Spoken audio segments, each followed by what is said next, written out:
ஓம் முருகா போற்றி. ஆறுமுகம் அருளிடும் அனுதினமும் ஏறுமுகம். என் அன்பு குழந்தையே, இதுவரை உன் வாழ்வில் ஏமாற்றங்களை மட்டுமே சந்தித்து வந்த நீ இனி நல்ல மாற்றங்களை பார்க்கப் போகிறாய். உன் வாழ்க்கையில் எல்லாம் சரியாகும் காலம் வந்துவிட்டது. எப்பொழுதும் கூறுவது போல்தான் எப்பொழுதும் கூறுகிறேன் என்று அலட்சியமாக சென்று விடாதே. முழுமையாக கேள். என் வார்த்தைகளின் மகிமைகளையே நீயே உணர்வாய். இப்பொழுது நான் கூறுவதையெல்லாம் கவனமாக கேட்டுக்கொண்டு வா. அதில் இருக்கும் அர்த்தங்களை புரிந்து கொண்டும் அதை கடைப்பிடிக்கவும் முயற்சி செய்.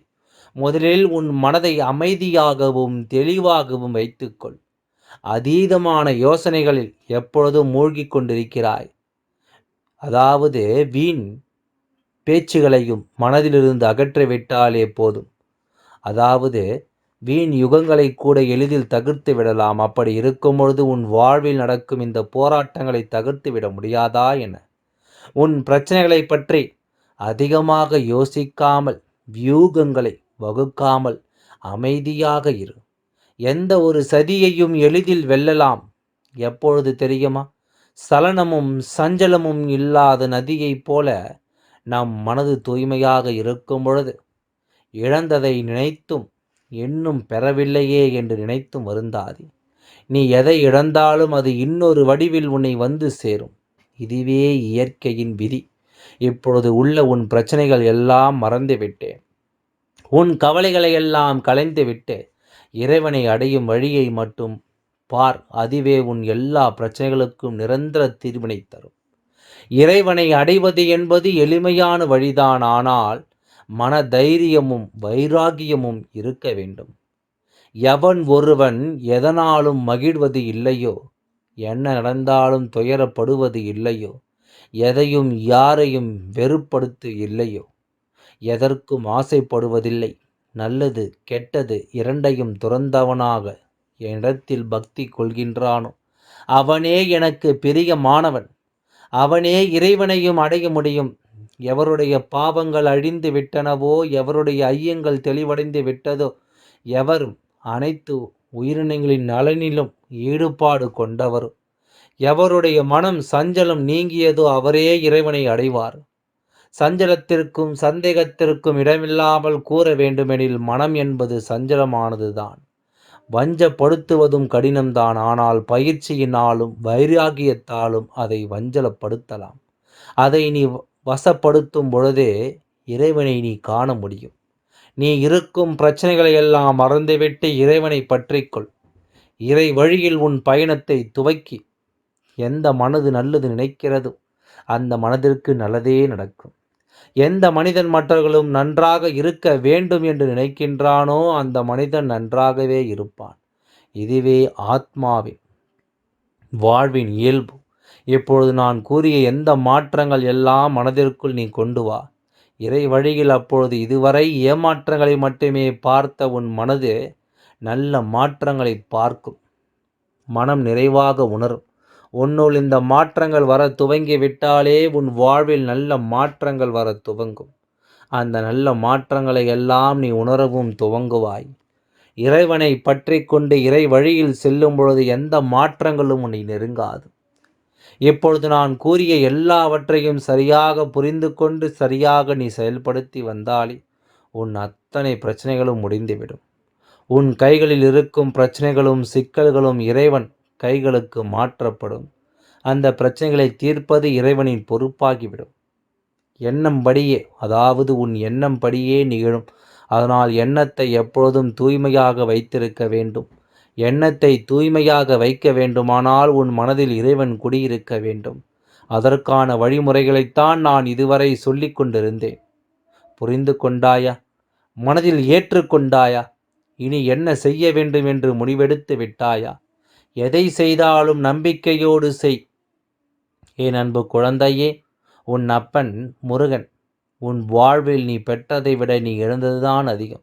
நீ சந்தோஷப்பட்ட நாட்களை விட துக்கப்பட்ட நாட்கள்தான் அதிகம். உன் வயதிற்கு மீறிய துன்பங்களை நீ அனுபவித்து விட்டாய். இந்த காலகட்டத்தில் நீ அனுபவிக்க வேண்டிய சந்தோஷம் நிகழ்வுகள் எதையும் நீ இன்னும் சந்திக்கவே இல்லை. அதற்காகத்தான் நீ நீண்ட காலமாக காட்டும் இருக்கின்றாய். உன் மனதில் உள்ள ஏக்கமெல்லாம், அப்பா நான் என்ன பேராசையா படுக்கின்றேன், இந்த காலகட்டத்தில் எனக்கு நடக்க வேண்டிய நல்லவற்றை தாருங்கள் என்று தானே கேட்கின்றேன். இது நியாயமான வேண்டுதலும் நியாயமான ஆசையும் தானே. அதை கூட நிறைவேற்றாமல் காலம் கடந்தும் காத்திருக்க வைக்கலாம் என்று தானே கேட்கிறாய். நீ என்னிடம் வைக்கும் ஒவ்வொரு வேண்டுதலும் இப்பொழுதே கேட்கும் அத்தனை கேள்விகளுக்கும் நியாயம்தான். உன் ஆசைகள் எல்லாம் பேராசை இல்லை என்பது எனக்கு நன்றாக தெரியும். உன் நியாயமான ஆசைகளை நான் நிராசையாக்க மாட்டேன் என்பதை புரிந்து கொள். காலங்கள் கடந்து போகவில்லை. உனக்கான காலங்கள் வரும் வரை நானும் காத்து கொண்டு தான் இருக்கின்றேன். உனது இழப்புகளை எல்லாம் தாண்டி அதன் வழிகளை எல்லாம் முதலில் விட்டு வெறுமையான மனதுடன் என்னிடம் வா. நான் என்னிடத்தில் இருக்கும் அன்பையும் ஆசீர்வாதத்தையும் உனக்கு தருகின்றேன். உன்னை நான் தாங்கி பிடிப்பேன், தூக்கி உயர்த்துவேன். இவையெல்லாம் நான் உனக்கு கொடுத்த வாக்குகள். நிச்சயமாக அதை நிறைவேற்றுவை. நான் ஒருபொழுதும் வாக்கு மீற மாட்டேன். உன்னால் எவ்வளவு முடியுமோ அவ்வளவு தூரம் என்னை தஞ்சமாக்கிக் கொள். அனைத்தும் வேண்டியபடியே நடக்கும். ஏனெனில் உன் வேண்டுதலை நான் கேட்டுக்கொண்டே தான் இருக்கின்றேன். அதற்கு பதிலோடும் பலனோடும் கூடிய விரைவில் உன்னை சந்திக்க வருகின்றேன். சில குழந்தைகளை நான் என்னிடத்தில் வரவழைத்து ஆசைகளை வழங்குவேன். சில குழந்தைகளையும் அவர்களிடத்தில் தேடிச் சென்று என் ஆசைகளை பரிபூர்ணமாக வழங்கி வருவேன். அப்படியாக உன்னிடத்தில் தேடி நானே வருவேன். உனக்குள் இருக்கும் என்னை அறிந்து கொள்ளவே உன்னை தேடி நானே வருவேன். உள்புறமாக திரும்பிப்பார். நானே உனது ஆத்மா. என் ஆத்மாவிற்கு நானே இத்தனை கஷ்டங்களை தருவேனா? எந்த காரியங்களும் இல்லாமல் கஷ்டங்கள் வராது என்று கூறியிருக்கிறேன் அல்லவா? கஷ்டம் என்பது எல்லோருக்கும் வருவது. அதன் பிடியிலிருந்து யாரும் தப்புவதில்லை. இதை நீ தெரிந்து உணராமல் இருக்கிறாய். மற்றவர்களுக்கு ஒரு துன்பம் என்றால் முன்னால் ஓடிப்போய் ஆறுதல் சொல்வாய். இப்பொழுது உனக்கு கஷ்டம் என்ற நிலை வந்ததும் ஆற்றாமல் ஏதேதோ நினைத்து கொண்டே வாழ்வில் பிடிப்பில்லாமல் இருக்கின்றாய். பிறந்தது முதல் கஷ்டங்களுடன் வேதனைகளுடன் வாழ்கிறேன், என்னை மீட்க யாருமே இல்லை என புலம்புகிறது அதாவது உன் மனம். எப்பொழுது இந்த செய்தி உன் கண்களில் பட்டதோ அப்பொழுதே நீ விடுதலையின் பிடியில் காலடி எடுத்து வைத்து விட்டாய். இதுவரை இப்படி எதுவும் உன் கண்களில் படவில்லையே.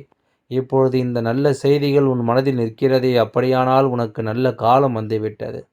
நீ பிரச்சனைகள் தடங்கல்கள் என்னும் கடலில் மூழ்கி இருக்கலாம். துக்கமும் வேதனை படுகொலியில் ஆழ்த்தி இருக்கலாம். ஆனால் அந்த கடலிலிருந்து காப்பாற்ற உன் அப்பா என்னும் படகு உன்னோடு தான் இருக்கிறது. உனது நம்பிக்கை துடுப்பாக எடுத்துக்கொள்ள உன் அப்பா படாத பாடு நினைத்து ஏற்றிக்கொண்ட தன்னம்பிக்கை வைத்து கொண்டு படகை செலுத்தி நீ கரையேறும் காலம் இதோ வந்துவிட்டது.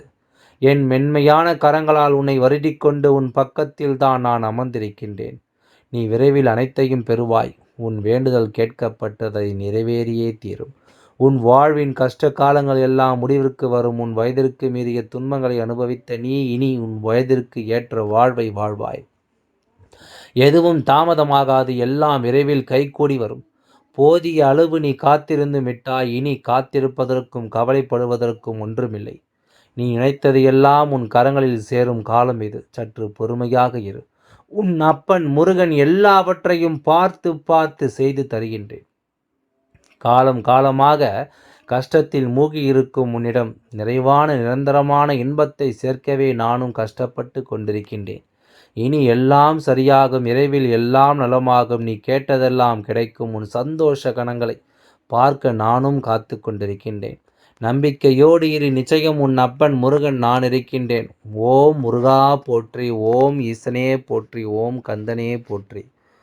நன்றி. வணக்கம்.